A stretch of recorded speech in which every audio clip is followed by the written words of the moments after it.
সাবির রহমান লিখেছেন, পাগলা মসজিদের নামে একটা মসজিদ আছে, সেখানে সবাই টাকা দিয়ে মানত করে।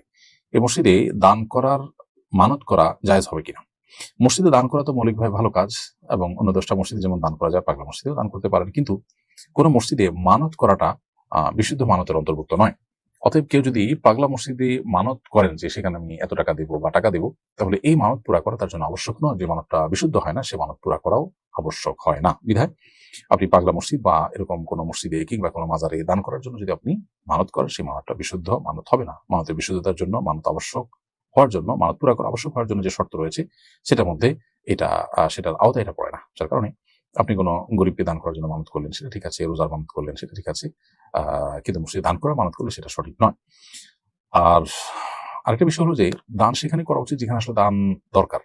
যে মসজিদে অনেকেই দান করে, প্রচুর পরিমাণ টাকা হয়ে যায়, বস্তায় বস্তায় টাকা সেখান থেকে বের করে গণনা করতে হয়, সেখানে দান করার কোনো অর্থ থাকতে পারে না। বরং বহু মসজিদ আছে যেখানে নিড আছে, সেখানে আমাদেরকে দান করার চেষ্টা করতে হবে।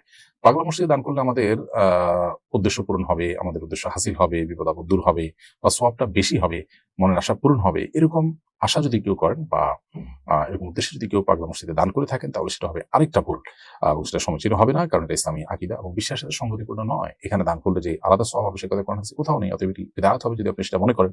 অথবা আপনি সেখানে দান করলে যদি মনে করেন আপনার মনের আশা পূরণ হবে, সেটাও আপনার ভুল হবে। মনের আশা সেখানে দান করলে হবে, পূরণ হবে এমন কোনো কথা কোরআন সুন্নাহ দ্বারা প্রমাণিত নয়। এটা নিছকই মানুষের ধারণা, এবং ধারণার উপরে ভিত্তি করে এ ধরনের কর্মকাণ্ড করা জায়েজ নেই।